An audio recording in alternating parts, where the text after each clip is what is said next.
So picture this. You spend thousands of dollars to freeze your eggs for the future. It's a huge decision, right? Full of hope and a lot of what-ifs. But then, down the line, you realize you don't need them. You could donate them, an incredible, life-changing gift for another family. But what about all that money you spent? Should you get it back? That's the really complicated question we're getting into today. I mean, on the surface, it sounds like a total win-win, doesn't it? The person who made this huge financial investment gets their money back, and a family gets the most precious gift imaginable. It just seems like common sense.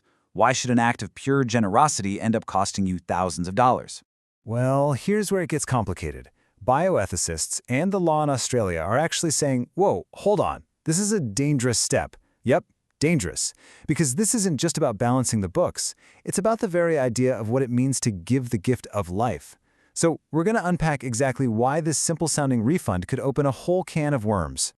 Okay, to really understand what's going on, we have to talk about something called the gift paradigm. I know, it sounds a bit academic, but trust me, it's the bedrock principle for all organ and tissue donation in Australia.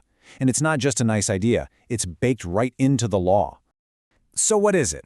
Well, in a nutshell, the gift paradigm says that human eggs, organs, you name it, they aren't things you can buy and sell. They're not commodities you can put a price tag on like a car or a smartphone. They can only be given freely, as a true altruistic gift. It's the line in the sand that's meant to stop us from commercializing the human body.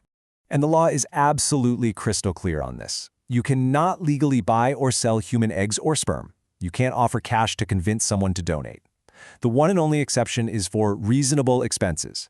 But that's just to cover the direct costs of the donation itself, like travel or medical bills that are a direct result of the act of giving. The whole point is to make sure a donor isn't out of pocket, not to pay them for their eggs. So that brings up the million-dollar question. What counts as a reasonable expense? Well, this is where it gets really interesting because the law says it all boils down to one simple thing. Why was the money spent in the first place? Intent, it turns out, is everything. This really breaks it down perfectly. On one side, you have de novo donors. These are people who go through the whole process specifically to donate. So their costs, they are a direct result of the donation, which means they can be reimbursed. But on the other side, you have women who froze their eggs for their own personal use. The costs were for them, for their own future. The decision to donate only comes way later, and legally, that's a world of difference. And this is what lawyers call a causal connection, cause and effect. For an expense to be reimbursed, it has to be a direct result of the donation. But for someone who already froze their eggs for themselves, that connection just isn't there. They would have spent that money anyway, whether they donated or not. So a refund stops being a reimbursement and starts looking a whole lot like a payment. And look, this isn't some grand new legal theory. We already have this exact principle in the law for embryo donation. It clearly states you can't get reimbursed for the original cost of creating an embryo if you later decide to donate it. It's the same logic. You can only be compensated for costs directly tied to the act of donating, not for medical care you got for yourself in the past. But okay, let's put the legal books aside for a minute. Because even if you could find a way around the law, the ethical questions here are massive. Now we're talking about the human side of all this, the real-world impact of putting a price on what is meant to be a gift. So what do women actually do with their unused eggs? Well, the numbers are pretty revealing. You can see here that about half are donated to research. Donating to another person is actually less common. And what that tells us is that this is a deeply personal, really significant decision. That's a super important thing to remember as we go on. And this right here is the absolute core of the ethical argument. The second you offer a refund, you change the entire nature of the act. The decision to donate might no longer be purely about generosity. It can easily become a financial transaction, a way to get back money that you now see as being wasted. And experts are really direct about the danger here. They're concerned that offering a refund essentially exploits a woman's emotional vulnerability. She might be in a tough spot, feeling a sense of loss or regret, and then this offer of money comes along and could push her into a choice she wouldn't have made otherwise. And that can lead to some serious, lifelong regret. Donating your genetic material is a permanent decision, one with massive emotional and psychological weight. If that choice is driven by financial pressure instead of a genuine desire to give, the consequences down the road could be just devastating. And the worries don't even stop there.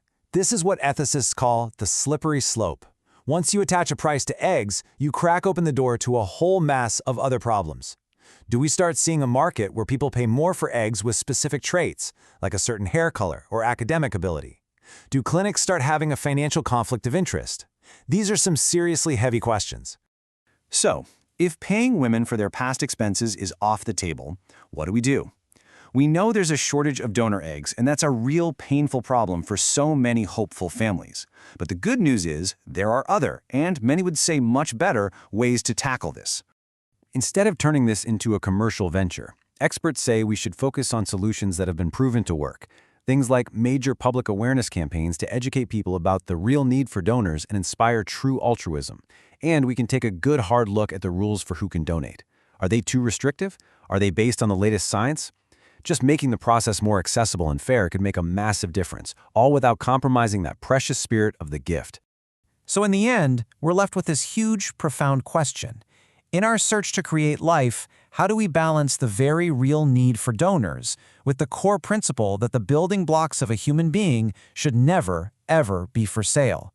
It's a question that really gets to the heart of our values, and it's something we all need to think about